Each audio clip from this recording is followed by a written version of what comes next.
Today, we announce the unsealing of sex trafficking charges against Jeffrey Epstein. The charges allege that Epstein sexually abused young girls by enticing them to engage in sex acts for money. Epstein is charged in a two-count indictment. First, conspiracy to commit sex trafficking, and second, the substantive crime of sex trafficking of underage girls. Beginning in at least 2002 and continuing until 2005, Epstein is alleged to have abused dozens of victims by causing them to engage in sex acts with him at his mansion in New York and at his estate in Palm Beach, Florida. The victims, all underage girls at the time of the alleged conduct, were given hundreds of dollars in cash after each encounter, either by Epstein or by one of Epstein's employees. The underage girls were initially recruited to provide Epstein with massages and often did so nude or partially nude. These massages became increasingly sexual in nature and would typically include one or more sex acts as specified in the indictment. As alleged, Epstein also paid certain victims to recruit additional girls to be similarly abused. Convicted sex offender Jeffrey Epstein remains behind bars today on the latest child sex charges lodged against him. Epstein's arrest last week has put the spotlight on a private Caribbean island he owns, one that some have dubbed the Island of Sin. Our Lisa Guerrero traveled to the Virgin Islands for this look. It's your first look at disgraced financier Jeffrey Epstein's private island. The only way to get to the island in the Virgin Islands is by boat. And there it is, Jeffrey Epstein's 70-acre retreat known as Little St. James. We've launched a drone up right now. We're trying to get a better look at the island. From above, we see a large American flag. There are multiple structures, pools, and a helipad. Palm trees line the beach. He reportedly had them shipped in and planted at $20,000 per tree. The structure behind me is the main building on this island, and it has hosted American politicians, world dignitaries, and it's also the location that is alleged to have housed these wild orgies. One mystery is this white and blue striped building that looks like a temple. It used to look like this, with a gold dome, but it was lost during a storm. So what's inside? Reportedly, it's a music room where Epstein played the piano. Captain, can you take us in for a closer look? Near shore, we climb aboard a dinghy. This looks like an island paradise, but what allegedly happened here to teenage girls was horrific. Suddenly, a member of Epstein's staff appears when I step off. Sir, is this where the young girls were brought? So this man is now asking us to leave. He's kicking us off the island, so we're going to go. Epstein's bail hearing was held in New York today. Stephen Fabian is there. Inside the courtroom, the biggest moment came when two of Epstein's alleged victims spoke out, detailing when they say Epstein sexually abused them both, one at age 16, the other age 14. I spoke to lawyer David Boys, who represents several women who claim to be Epstein's victims. What do you know about that private island that they refer to as Sin Island? Do you know anything that happened on that island? A lot of really bad stuff. A lot of really bad stuff. The judge has said he'll determine Thursday whether Epstein can be released on bail. He has pled not guilty. Hi, everyone. I'm Tom Hansen. New York City's medical examiner ruled Jeffrey Epstein's death was a suicide and that he died by hanging himself in his jail cell. Epstein was found dead last Saturday at the Metropolitan Correctional Center in Manhattan. He was awaiting trial on federal sex trafficking charges involving underage girls. Epstein had been placed on suicide watch in July after an earlier suicide attempt, but was not on it when he killed himself. The Justice Department's Inspector General is investigating Epstein's death. President Bill Clinton, Donald Trump, Vice President Al Gore, the pop star Michael Jackson, and the British astrophysicist Stephen Hawking. Just some of the famous names among a list of 150 revealed overnight in newly unsealed court papers linked to the deceased sex offender Jeffrey Epstein. None of them have been accused of any wrongdoing in the documents, but their names appeared in a vast 943-page trove of evidence released from a past civil case involving the alleged Epstein victim, Virginia Giuffre. Giuffre was just 17 when she claimed she was trafficked to Epstein's Florida mansion in Palm Beach by his then-girlfriend, the British socialite Ghislaine Maxwell, who is now serving a 20-year prison sentence for her role in the affair. Giuffre alleges she was sexually assaulted there and at Epstein's other properties in New York and on an island in the Caribbean, along with dozens of other girls. Despite the fact Giuffre settled her defamation case with Maxwell in 2009, it's taken years to get the court documents and details released. This latest batch is another crucial part of that effort, but her lawyer says there are still thousands of other pages to be unsealed. It shows you the people that were in his circle and why that's relevant, because all of those people were helping enable the trafficking operation. But some of the big names that are being talked about today, that's not to imply that these people were the enablers. Isn't it more about the fact that Epstein was enabled to just carry on living the lifestyle that he did? Epstein would never have been able to do this without the support of the individuals around him. And is that because you think if you were just anywhere in his orbit, it should have been obvious to you that something was wrong? Absolutely. I think that people sat silent for years and years and years. And this is only a fraction of the record that's within the court files. Any comments on the alleged allegation of your connection with Jeffrey Epstein? No.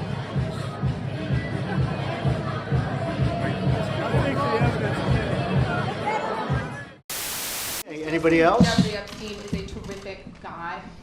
Well, I knew him like everybody in Palm Beach knew him. I mean, people in Palm Beach knew him. He was a fixture in Palm Beach. I had a falling out with him a long time ago. I don't think I've spoken to him for 15 years. I wasn't a fan. I was not, a long time ago. I'd say maybe 15 years. I was not a fan of his. That I can tell you. I was not a fan of his. So I feel very badly, actually, for Secretary Acosta, because I've known him as being somebody that works so hard and has done such a good job. I feel very badly about that whole situation. But we're going to be looking at that and looking at it very closely. It was reported at that time that you had a number of meetings with Jeffrey Epstein, who, when you met him 10 years ago, he was convicted of soliciting prostitution from minors. What did you know about him when you were meeting with him, as you've said yourself, in the hopes of raising money? I had dinners with him. I regret doing that. He had relationships with people he said, would give to global health, which is a interest I have. Not nearly enough philanthropy goes in that direction. Those meetings were a mistake. They didn't result in what he purported, and I cut them off. That goes back a long time ago now. So there's nothing new on that. It was reported that you continued to meet with him over several years, and that, in other words, a number of meetings. What did you do when you found out about his background? Well, I've said I regretted having those dinners. And there's absolutely nothing new on that. Is there a lesson for you, for anyone else looking at this? Well, he's dead. So, in general, you always have to be careful. I'm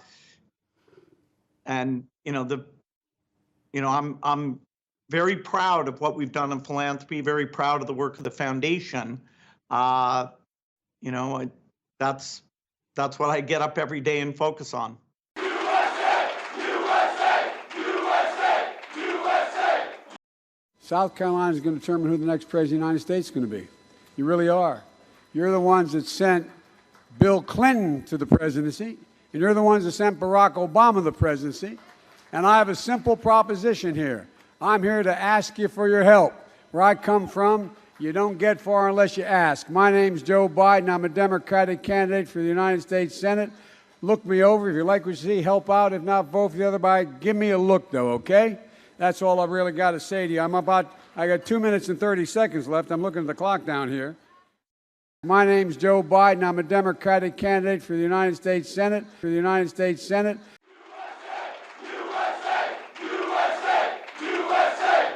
We should challenge students in these schools to have advanced placement programs in these schools. We have this notion that somehow if you're poor, you cannot do it. Poor kids are just as bright and just as talented as white kids. Wealthy kids, black kids, Asian kids. No, I really mean it, but think how we think about it. We think now we're going to dumb it down. They can do anything anybody else can do, given a shot. Joe Biden, trying to get past the controversy over his behavior, ad-libbed a joke, making light of it. I just want you to know I had permission to hug Lonnie. And again, after inviting children to the stage. By the way, he gave me permission to touch him. It went over well with the friendly audience of union members, mostly men. But later, trying to explain, It wasn't my intent to make light of anyone's discomfort. I realize my responsibility is to not invade the space of anyone who is uncomfortable in that regard. And I hope it wasn't taken that way. Biden has been under fire after numerous women accused him of unwelcome physical contact, although not sexual. Just 2 days ago, he responded with a video. And I get it. But tonight, some of his accusers say Biden still doesn't get it. It was, for me, like a slap in the face, like, I say I get it, I believe in women, I advocate for women. That's not what I saw from this speech. Today, Biden's still not apologizing. I'm sorry I didn't understand more. I'm not sorry for any of my intentions. I'm not sorry for anything that I have ever done. President Trump has been mocking Biden's troubles on Twitter, even posting a doctored video, despite more serious accusations of sexual misconduct against him, which he's denied. Are you the right messenger for that? Yeah, I think I'm a very good messenger, and people got a kick out of it. Do you see Joe Biden as a threat? No, I don't see Joe Biden as a threat. No. But the former vice president does appeal to some of Mr. Trump's voters, union men like these electrical workers. Unions built this middle class. And within minutes, the president tweeted from Air Force One, "I've employed thousands of electrical workers. They will be voting for me." Biden, who has also had many women defenders, is preparing to announce by the end of the month, saying he always intended to be the last one in and knows he has to change the way he campaigns. Far too long, we have lived with the discomfort of being a second-class citizen. And frankly, I'm tired of it, and every single Muslim in this country should be tired of it. CARE was founded after 9/11 because they recognized that some people did something and that all of us were starting to lose access to our civil liberties. USA! USA! USA! USA! You know, make America, you know this hat, make America white again. They want to make sure that people, certain people, are counted. It's really disgraceful, and it's not what our founders had in mind.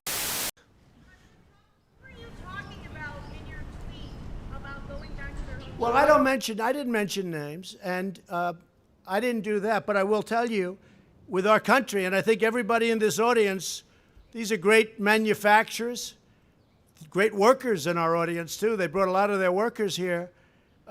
If you're not happy here, then you can leave. As far as I'm concerned, if you hate our country, if you're not happy here, you can leave.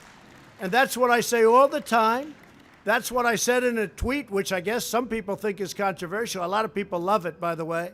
A lot of people love it. But if you're not happy in the U.S., if you're complaining all the time, very simply, you can leave. You can leave right now. Come back if you want. Don't come back. It's okay, too. But if you're not happy, you can leave.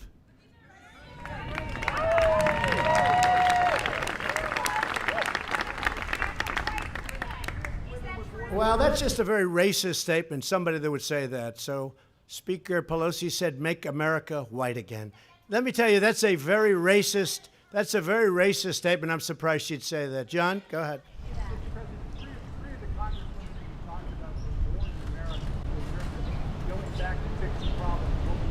Well, they're very unhappy. I'm watching them. All they do is complain. So all I'm saying is, if they want to leave, they can leave, John. They can leave. I mean, I look at Omar. I don't know. I never met her. I hear the way she talks about Al-Qaeda. Al-Qaeda has killed many Americans. She said, you can hold your chest out. You can, when I think of America, when I think of Al-Qaeda, I can hold my chest out. When she talked about the World Trade Center being knocked down, some people, you remember the famous some people. These are people that, in my opinion, hate our country. Now, you can say what you want, but get a list of all of the statements they've made. And all I'm saying that if they're not happy here, they can leave. They can leave, and you know what? I'm sure that there'll be many people that won't miss them. But they have to love our country. They're Congress people, and I never used any names. But these are people, quiet.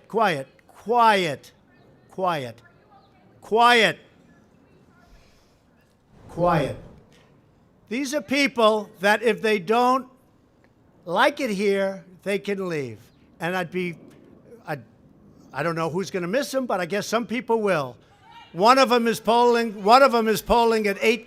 One of them is polling at 8%. So when I hear people speaking about how wonderful Al-Qaeda is, when I hear people talking about some people with the World Trade Center, some people, no, not some people, much more than some people. When I hear the statements that they've made, and in one case you have somebody that comes from Somalia, which is a failed government, a failed state, who left Somalia, who ultimately came here, and now is a congresswoman who's never happy, says horrible things about Israel, hates Jews. It's very simple. And if the Democrats want to wrap their bows around this group of 4 people, one of them kept Amazon out of New York, tens of thousands of jobs, would have been a great thing. And she kept Amazon from going, would have been a good deal. I mean, could he have made better? Maybe. But tens of thousands of jobs. And New York has not been the same since that happened. It's really hurt New York and New York City. Amazon was going to go. They were going to relocate a major section of their business in New York. She kept them out. That was a terrible thing she did. A terrible thing she did. So here's the story. I see them complaining. They're complaining constantly. I watched Lindsey Graham today on Fox and Friends talking about the same subject, and frankly, even stronger than what I'm saying. He said they're communists. I'm saying that they're socialists, definitely. As to whether or not they're communists, I would think they might be. But this isn't what our country is about. Nevertheless, they're free to leave if they want. And if they want to leave, that's fine. And if they want to stay, that's fine. But the people have to know. And politicians can't be afraid to take them on. A politician that hears somebody where we're at war with Al-Qaeda and sees somebody talking about how great Al-Qaeda is, pick out her statement. That was Omar. How great Al-Qaeda is. When you hear that, and we're losing great soldiers to Al-Qaeda, when you see the World Trade Center gets knocked down, and you see the statements made about the World Trade Center, all the death and destruction, I'll tell you what, I'm not happy with them. And it's very easy to be saying, oh, gee, well, it's okay. If weak politicians want to say, and the Democrats in this case, if they want to gear their wagons around these 4 people, I think they're going to have a very tough election, because I don't think the people of the United States will stand for it.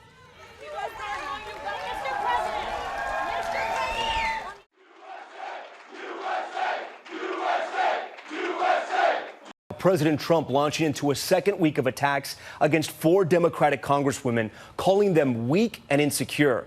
The president unable to quiet the firestorm over the "Send Her Back" chant at his rally in North Carolina, claiming he didn't like it, but then calling the crowd, quote, incredible patriots.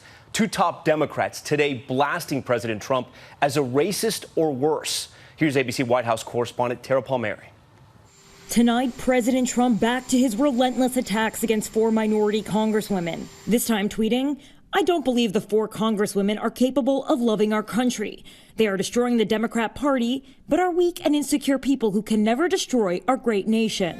The president sparking outrage for standing by while a North Carolina crowd chanted "Send her back" about Minnesota Congresswoman Ilhan Omar. Omar has a history of launching vicious anti-Semitic screeds.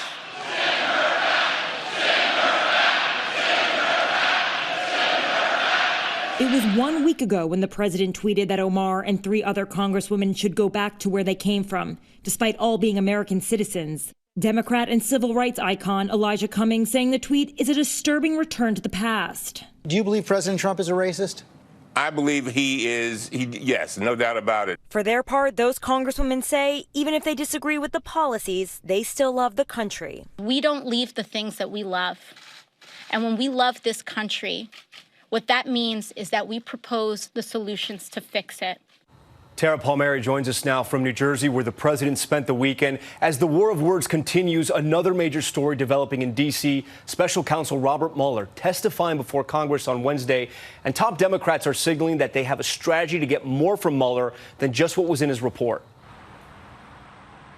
Tom, House Judiciary Chair Jerry Nadler said he hopes to get straight answers out of Mueller by pointing to specific pages in the report and then asking if the president did what was described, and if so, if that was obstruction of justice. As for President Trump, he said he won't be watching.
Visits by American presidents always remind us of the close and long-standing friendship between the United Kingdom and the United States. And I'm so glad that we have another opportunity to demonstrate the immense importance that both our countries attach to our relationship. This evening, we thank God for the brave sons of the United Kingdom and the United States who defeated the Nazis and the Nazi regime and liberated millions from tyranny.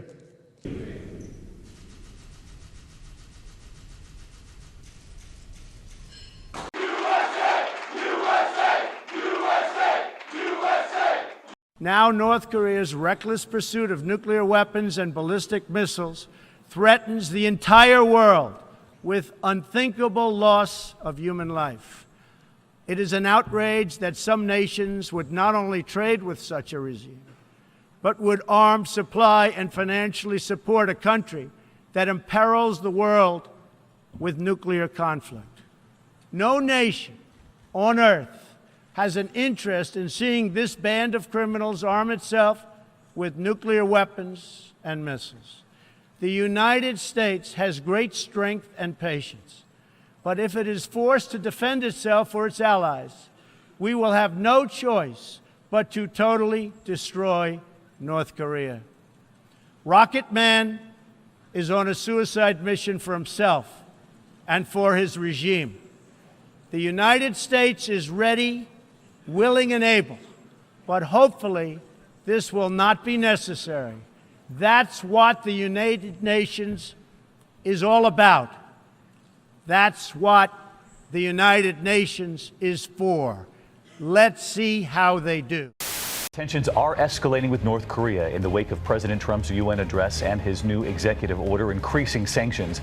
Kim Jong-un calling President Trump, quote, mentally deranged, and now North Korea is threatening to test a hydrogen bomb over the Pacific Ocean. Our senior White House correspondent, Cecilia Vega, live in Washington with the latest for us. Good morning, Cecilia. David, good morning to you. Just a few minutes ago, President Trump firing right back at North Korea, this time on Twitter. Take a look at what he wrote. Kim Jong-un of North Korea, who is obviously a madman who doesn't mind starving or killing his people, will be tested like never before. This is an escalation in this war of words, and neither side is backing down. North Korea's leader this morning has a message for President Trump. Kim Jong-un saying in a statement, now that Trump has denied the existence of and insulted me and my country in front of the eyes of the world and made the most ferocious declaration of a war in history, we will consider a corresponding highest level of hardline countermeasure in history. And overnight, his foreign minister said that highest level could include testing a hydrogen bomb over the Pacific Ocean. It is a direct response to the president's fiery address at the United Nations. The United States has great strength and patience, but if it is forced to defend itself or its allies, we will have no choice but to totally destroy North Korea. Now, Kim Jong-un says President Trump will pay dearly for those words, vowing whatever Trump might have expected, he will face results beyond his expectation, calling him mentally deranged, a gangster unfit for office. This as the president put aside the talk of war on his final day at the UN, instead announcing another round of economic sanctions. It is unacceptable that others financially support this criminal rogue regime. With the leaders of South Korea and Japan right by his side, the president said China, North Korea's largest trading partner, has agreed to take tough new steps to isolate Kim Jong-un, China's biggest banks immediately ending business with Pyongyang. Now, one line in particular from Kim Jong-un's statement really caught the attention of Americans. He said, I will surely and definitely tame the mentally deranged U.S. dotard with fire. Searches for the meaning of that word spiked overnight. So here it is. It means an old person, especially one who has become weak or senile. And Robin, it is now trending online. Yeah, many had to look up that word. Cecilia, thank you. I believe the best path to a more peaceful world are proud, independent, and sovereign nations that serve and respect their own people. When you look at what's going on in the world, you have so many where they don't respect their people. But we want nations that cooperate together to create better for all people. That's what we're all about, all people. And we can't have madmen out there shooting rockets all over the place.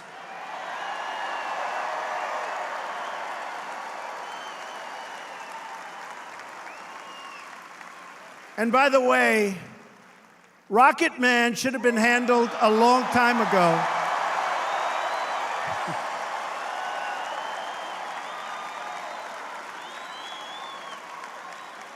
He should have been handled a long time ago by Clinton. I won't mention the Republicans, right? But by Obama. Why did this, this is a different time. This should have been handled 8 years ago, and 4 years ago, and honestly, and 15 years ago, and 20 years ago, and 25 years ago. This shouldn't be handled now, but I'm going to handle it because we have to handle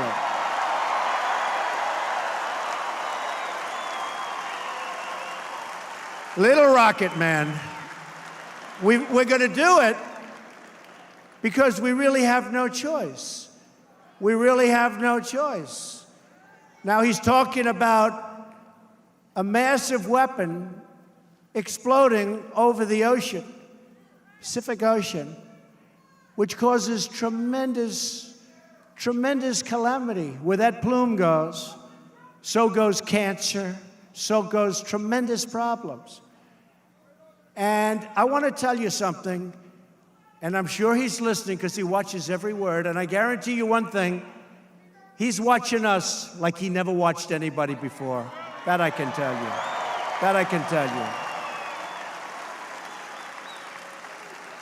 And maybe something gets worked out, and maybe it doesn't. Personally, I'm not sure that it will.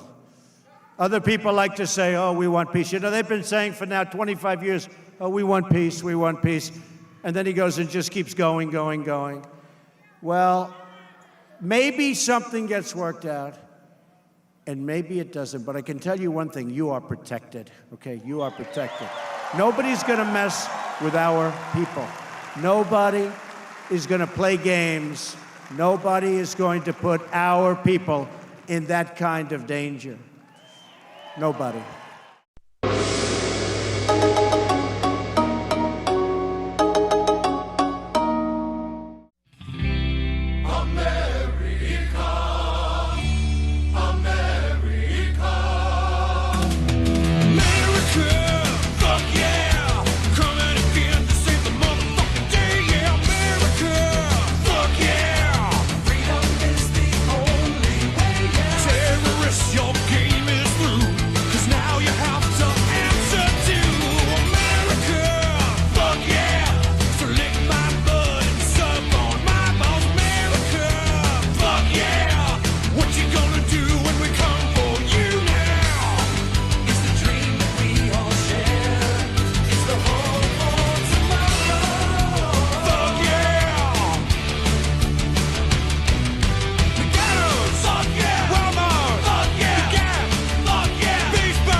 But we must reject the politics of revenge, resistance, and retribution, and embrace the boundless potential of cooperation, compromise, and the common good.